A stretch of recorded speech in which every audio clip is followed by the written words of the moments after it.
Just us. Just us. In the last game before going on an extended road trip, the Golden State Warriors played the Indiana Pacers at home, a team we just recently lost to. Unfortunately, the outcome this time was a little more positive for us. We won. It didn't look like we would for a really long time. It was quite an ugly game. Very, very ugly. We won 114-83, but it was actually tied or very close for most of the game up until like midway through the third. Yeah, for an extended period of time, this game didn't look like it was going to be a blowout, despite the fact that it should have been from the very start, given that most of the Pacers players were injured. Obviously, Tyrese is not playing. Pascal Siakam was out. They had like 9 players out. The big threat going into this was Nembhard, who showed exactly why he was a threat in this game. Yeah, and I think the second biggest threat is that the Pacers have not lost in Chase Center. They're 6-0 playing here in San Francisco. Yeah, so they had precedent, statistics, and superstition on their side. Like, basketball is a very superstitious sport. The players, everyone kind of feeds into some of these crazy metrics. So it was kind of a trap game. Potentially. The big thing that all the players really wanted to focus on was energy, because in the last game, they all looked very fatigued, and they did not play well in their last 2 games. So they really wanted to show up with energy, and they did show up with some really good defensive energy. Unfortunately, they could not buy a basket. It got so bad that we started saying, is there something wrong with that basket? But then we also missed on the other side after halftime. There was that one time where Kobe was missing and everyone was like, what the hell's going on? And then he went over to someone and was like, basket's off. And it was like off by a centimeter or something like that. So I was hoping that someone would do that. But no, it was just it was just really bad shooting. Just Pods just building a house with his bricks. But unfortunately, it wasn't a good shooting night. Defensively, though, pretty fantastic. Yeah. It was a good time to have that kind of defensive showing, given that Draymond Green is currently beefing with his former teammate Kevin Durant about what wins championships. Defensive or offensive, friendly beef. Obviously. I think defense wins championships. Correct. I think that Draymond is correct in that, and it shows in 4 championships, during which offense was also very, very good, but defense is kind of more as key, I think. And also it showed during this game where even as the Warriors were incapable of making a basket, layup, free throw, 3-point, all types of shots, every single type of shot, they missed bricks. At least once. But, it worked out eventually. And I think it's important to note that Steph did not play again. He has a lingering cold.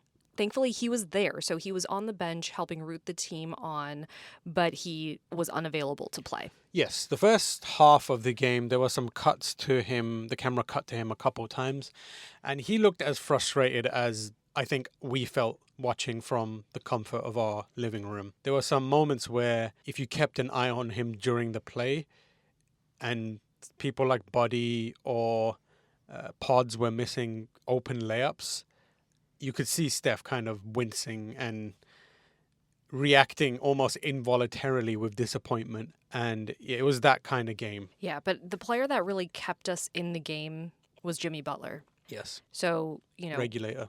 People just kept throwing him the ball. Megatron caught it. Megatron is his nickname. Was it a self-given nickname or? I don't understand. I honestly don't know. I think we have to look further into this. I think there's a player in the NFL who had the nickname Megatron who was known for catching the ball very, very consistently and under stressful circumstances. So he adopted that as a chameleon of sports that Jimmy is. He plays everything is fan of everything. So I wouldn't be surprised if that is the origin story. Yeah, and in some cases he was unable to catch the ball because either the passes were really bad or, he's still coming off of an injury, his back injury. But the play that seemed to work was setting a screen for Jimmy and letting him figure out whether he wants to use it or pass it to the cutter or pass it or move it along. Yeah, Will Richard cut to the basket a couple times and Jimmy found him for an easy layup. We love Will Richard. He's doing great. I feel so good about him that I'm nervous. In what way? I just feel like this is one of those. It feels like it could be a one of the sad stories where I hope it isn't, but it's like this dude has so much potential and never realized it. For some reason, it's giving me like that kind of like, oh God, I hope nothing bad happens to this man. I care about him now. Yeah, we do care about him deeply. But he plays fantastic. He's great. He had 15 points tonight. He had a few free throws, and overall his shooting percentage was pretty good. He was 4 of 8 from the field. Yes. I can't say that for every player. The one player I do want to hone in on was Kuminga, who was 1 of 9 Doo-doo. from field, just any field. He could not make a bucket. As my niece would say, he's a pee-pee poo-poo head. Yeah, true. Yeah. I agree with her. Yeah. What else happened I in think the game? one of the big narratives I think that came out of that game, if we're looking for narratives, is the return of Al Horford's 3-point shooting. First, on defense, pretty fantastic. He got 3 blocks in that game, which is great. He was rebounding really well. I think his start here wasn't great, but he had a few blocks here and there. This felt like this was the first game where we got the Al Horford that we wanted. He blocked, he rebounded, and then on the other side, he was making shots, which is something that he had been really, really, really bad at recently. So it was nice to see him get his confidence back in shooting, and I think that it really helped that the team picked up on him having the hot hand, especially Jimmy, and just started feeding him the ball, and he was sinking them. You know, Jimmy is smart enough to know that if I keep feeding him, he's going to keep building that confidence. And that's exactly what happened. And I think that he goes into his future games more like the player that we know him to be, the threat that he was on the Celtics, and the experience that he has for many, many, many years of playing in the NBA. Yeah, I think getting his confidence back is key for us. He hasn't had very consistent play time, but I think the minutes he's out there, he really needs to gain the trust of his teammates, which I think he did in tonight's game. QP also performing well, 14 points, played for 24 minutes. He got a couple of blocks as well, which was good. Actually, he didn't get a block. He got like rebounds. Some He good got defensive a bunch of plays. rebounds and good defensive. Which was missing last season. He wasn't a really strong defensive player last year, even though he's super tall. Yeah. And should be able to protect the rim. He was a very much so offensive focused player last season, and this off season he really focused, I think, on rounding out his game. 2 for 7 on threes, which he's usually better at threes, but it's not like his game completely fell apart. He still, even though he wasn't able to shoot threes as well, he was still performing defensively. I can't say the same for Pods, unfortunately. It felt like his game fell apart for most of the actual time. And then towards the end, it started to go in and he started to build that kind of confidence back. He ended with 14 points. But if you were watching, you'd think that he had no points. It was very hard to come by those points. Yes, it was. So I think overall, kind of the main storylines were defense was strong, which we need to continue for sure. We held the Pacers to 34% field goal percentage. Ours wasn't very much better than that. Like 38 or something like that. Yeah, like 37 or 38%. But we were able to contribute in other ways by getting stops.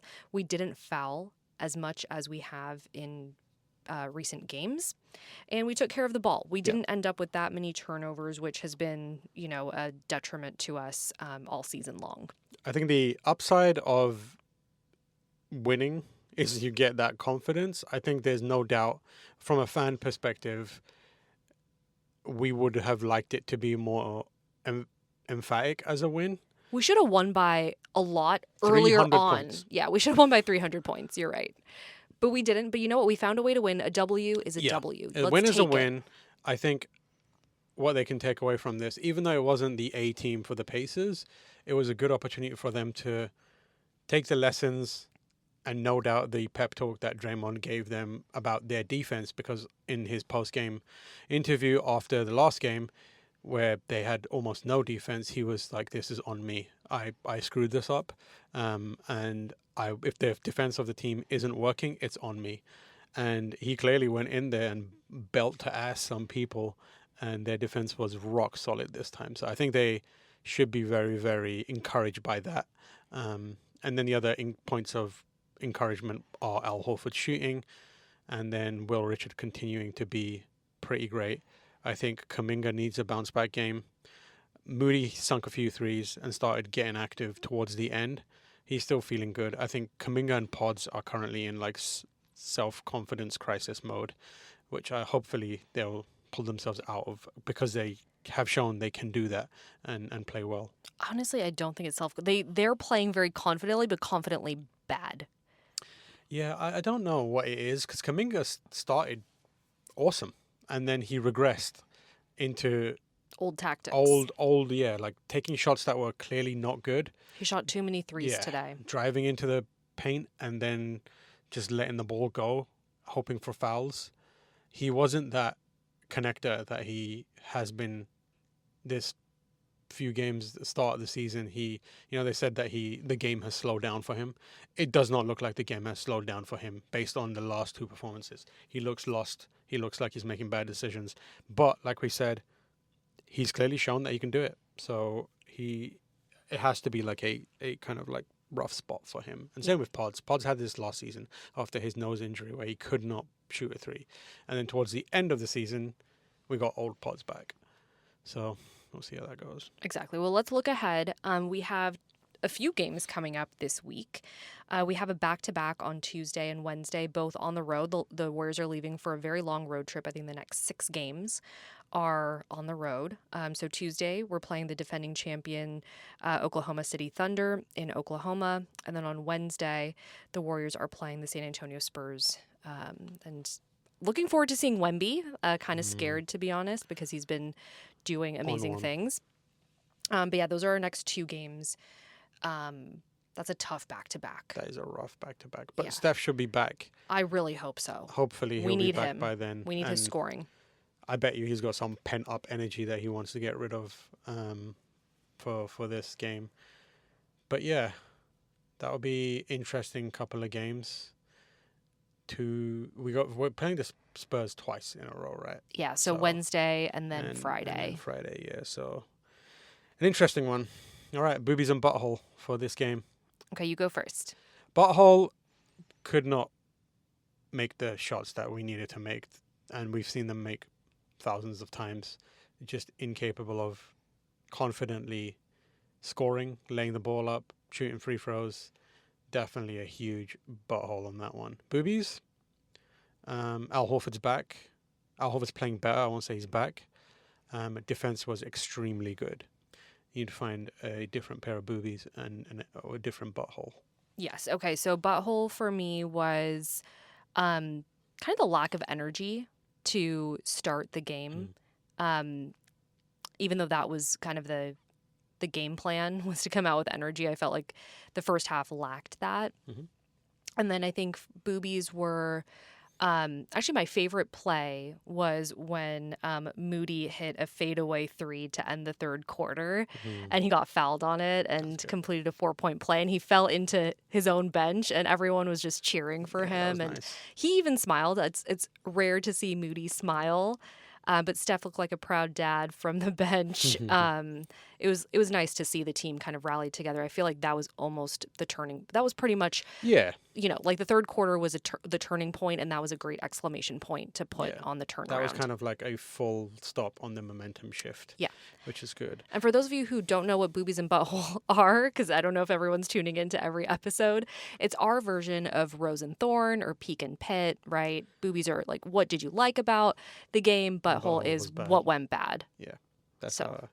We use that in our daily life as well as on this podcast. When we sit down for dinner, we go through that on a personal note. We sit down for dinner, get our knife and fork out, nice meal in front of us, and then look at each other and go, boobies and butthole, and then start eating. Yeah, that's great. Before we close out, breaking news, Anthony Slater reporting from the interviews. Steve Kerr said that we are expecting Steph Curry to be back Tuesday. Yay. Amazing. All right, well, with that, just us on 3. 1, 2, 3. Just us.